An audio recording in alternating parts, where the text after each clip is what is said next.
All right, XRP holders, we have a very exciting video today. We are going to be talking about the stablecoin, specifically the hidden plan behind all of it and what it could really mean for XRP as well.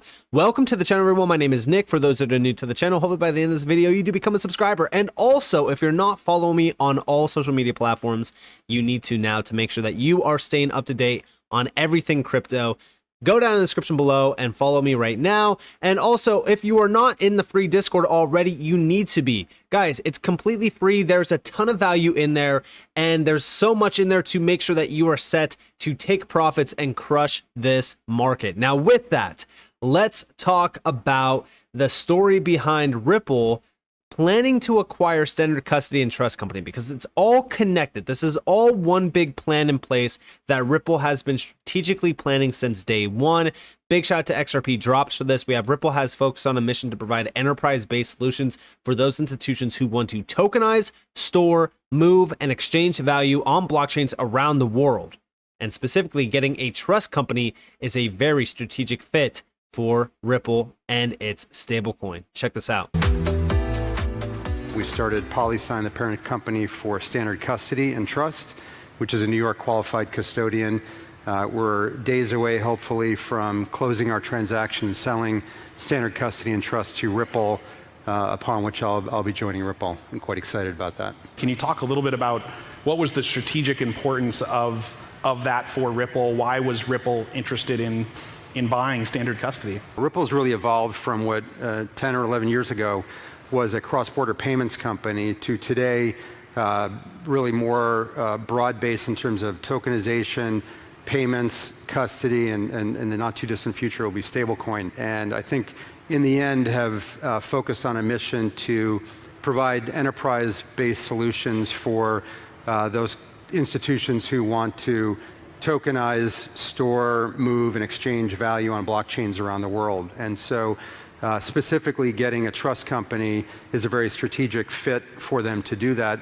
Brad Garlinghouse, CEO, announced a number of weeks ago at Paris Blockchain about the intention to launch a stablecoin.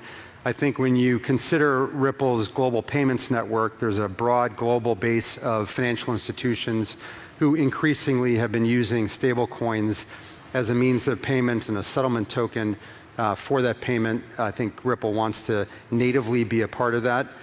Huge news. Yeah, big. Like Ripple exciting. launching a stablecoin that competes with USDC, Tether, PYUSD. And I think Ripple rightly views the ecosystem as a rising tide lifting all ships, and so you don't want to fight that. There's plenty of room for more high quality, liquid stable coins out there. So this is not a winner take all sort of journey that Ripple's looking to go on. Quite the opposite. I think they're looking to work with the Circles of the world and other issuers to benefit the industry. Now, what he just said right there, right? Working with the, Circles of the world and things like that.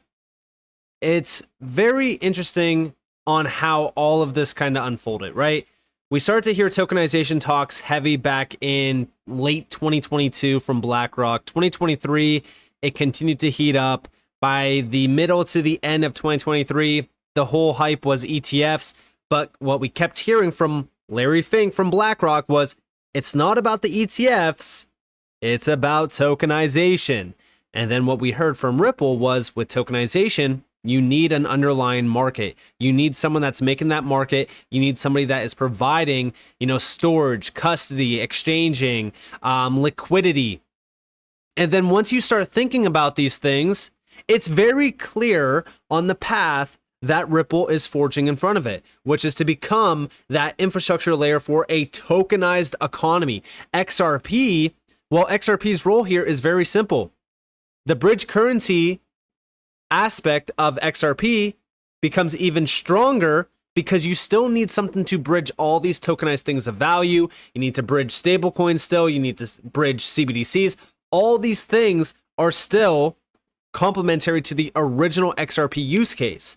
And XRP providing liquidity, providing that, medium of exchange, it is so significant. Now, outside of this, over here, we have the flywheel effect on the XRP ledger. RLUSD to the XRP ledger, auto bridging to the XRP.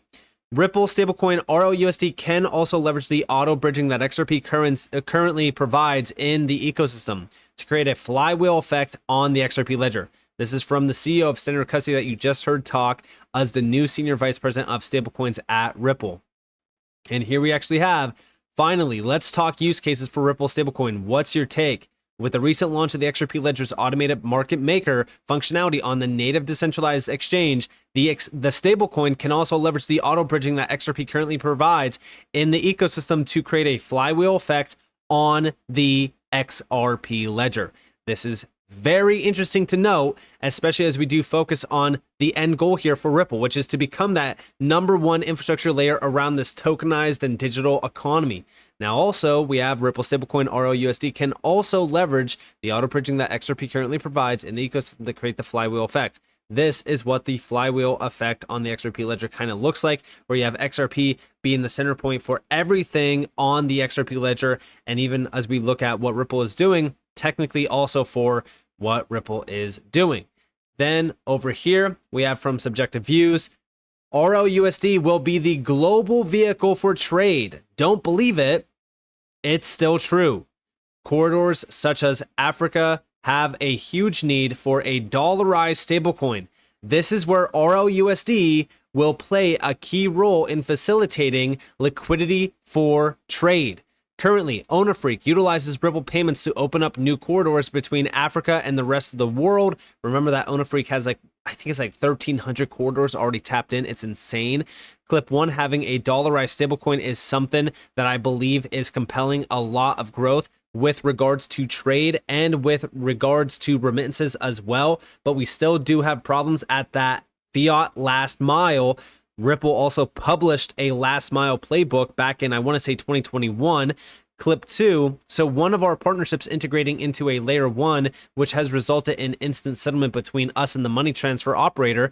And this is from an individual with OwnerFreak, VP Partnerships, Blockchain Payments. And this is clip 3 from Ripple Split 2023 with OwnerFreak founder and CEO. Check this out. How do you think that will benefit in Africa, for example? Touchy question, because with the conversation of dollar comes geopolitical concerns. But let's put that aside. The dollar is a currency that if you are in Nairobi or if you are in Lagos or Karachi, people would rather have a dollar than hold another currency. So again, like as a Ugandan, I grew up, my dad did a lot of business with Kenyans, but they always had to settle in dollars because the Kenyan does not want to hold the Ugandan shilling. The Ugandan doesn't want to hold the Kenyan shilling. Again, because it's difficult to get rid of, right? Or difficult to spend. Just think of it from first principles.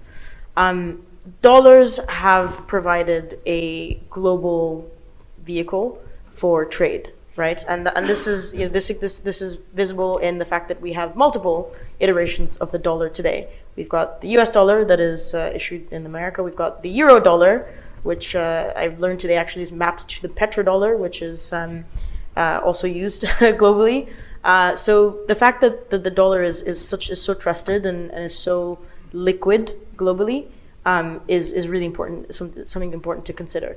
In Africa, a USDT or a stablecoin is way more liquid and way more accessible than a dollar from a bank to the regular person on the street, also to small businesses. So having dollarized stablecoins is something that I believe is propelling a lot of growth with regards to trade, with regards to remittances as well. But we still do have problems at the fiat last mile, right? So that's like what Elizabeth mentioned, the other side of the trade being local currency.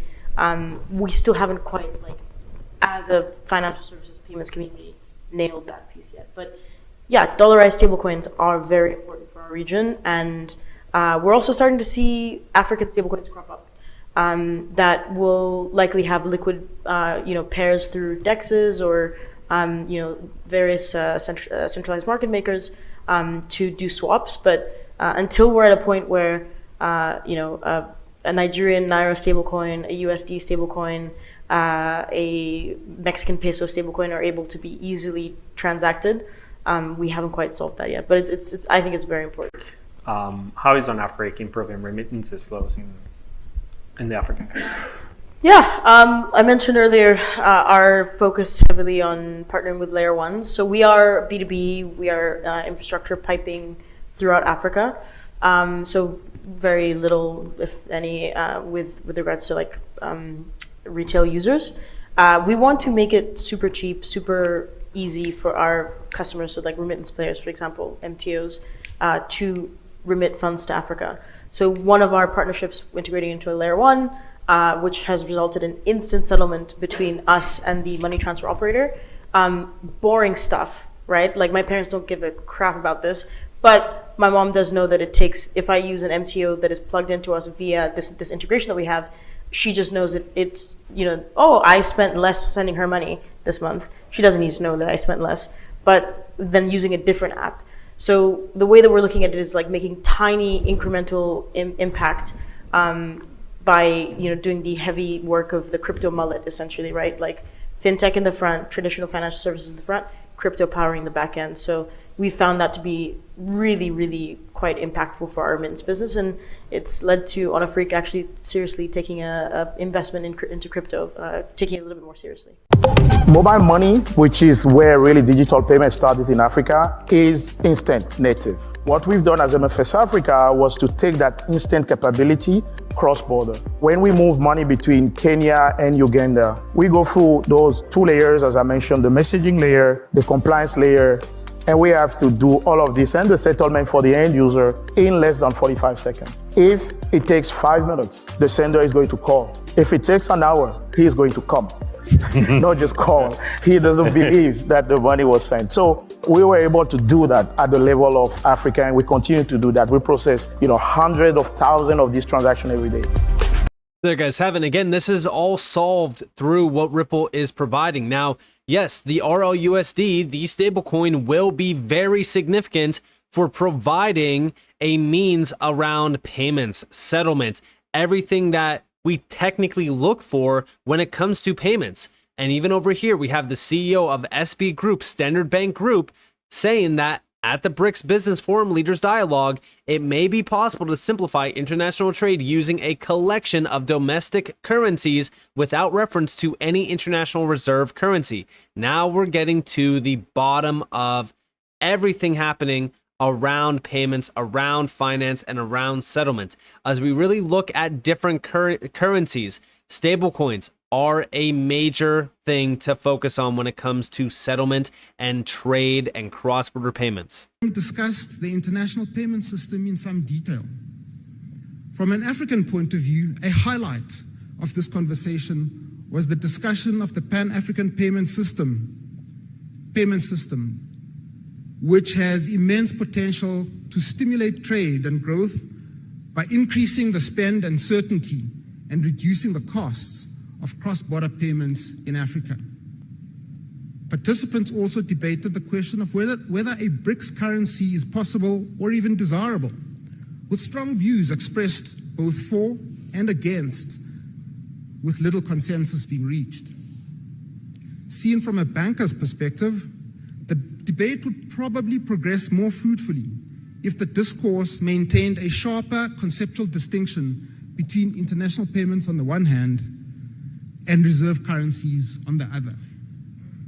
For example, and as the example of the PAPS illustrates, under certain circumstances, it may be possible to simplify international trade and the attendant payments using a collection of domestic currencies without any reference to any international reserve currency. It's also important to be realistic about the necessary characteristics of an international reserve currency. These include being a currency issued by a central bank with very high credibility in the implementation of monetary policy, being the currency of a state or supranational entity with an equally strong track record of fiscal policy and meeting its debts, being freely available in large quantities in many jurisdictions, and full convertibility at all times. This set of characteristics cannot be quickly wished or agreed into existence, but can only emerge over a multiple of years as a track record of impeccable credibility and very wide use is built up.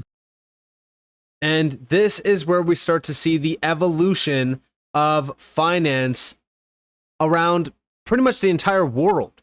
As we start to see everything switching over to digital, the pressure around utilizing a stablecoin grows and grows and grows. Now, if we have something like, RLUSD, which is a USD-backed stablecoin similar to USDC, and considering Ripple's position to fully back it, repeg it if that is the case, it's now setting the stage for Ripple stablecoin to become a dominant force around the world, especially considering the fact that they already have major ties to all of these nations that want to start utilizing different currencies, starting to branch out beyond, the fiat-based system.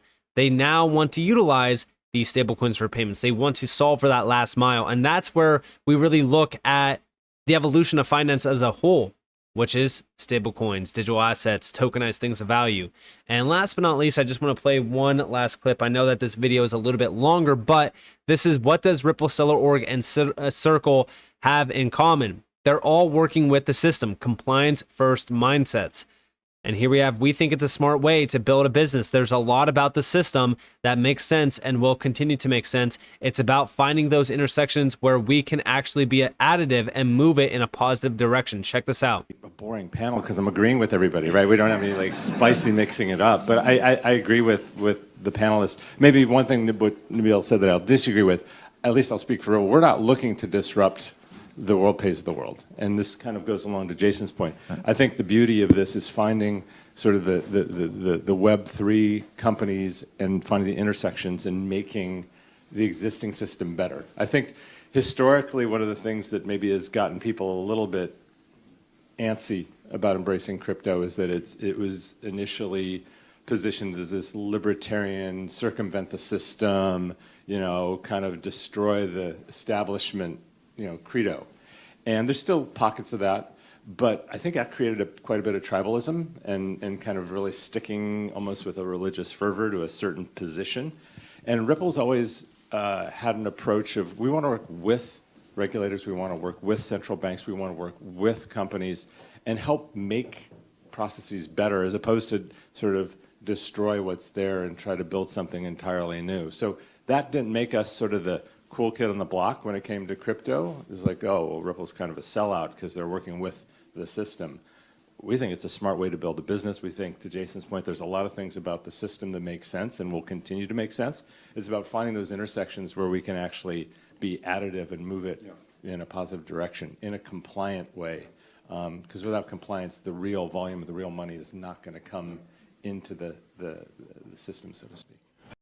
And there you have it. This is from a Ripple employee literally telling you that they have been working with the system. They are working with the system with a compliance first mindset, which is why I truly do believe that the stablecoin is going to be a massive innovation. It's going to provide a ton of value for the XRP and even the XRP ledger. And I also think that this is the plan since day one, right? Making sure that they are infiltrating the traditional system in a big way. Then once we start to see everything be tokenized and move towards a digital landscape of finance, all of a sudden Ripple's already there with the infrastructure in place, everything under all one umbrella, and they're ready to take over. So with that being said, I hope you guys enjoyed this video. If you guys did, definitely leave a like, subscribe, turn notifications on if there's more free content. You guys are more than welcome to follow me on Twitter and join the free Discord down in the description below. And with that being said, guys, it's been Nick. Thanks for watching. Peace out.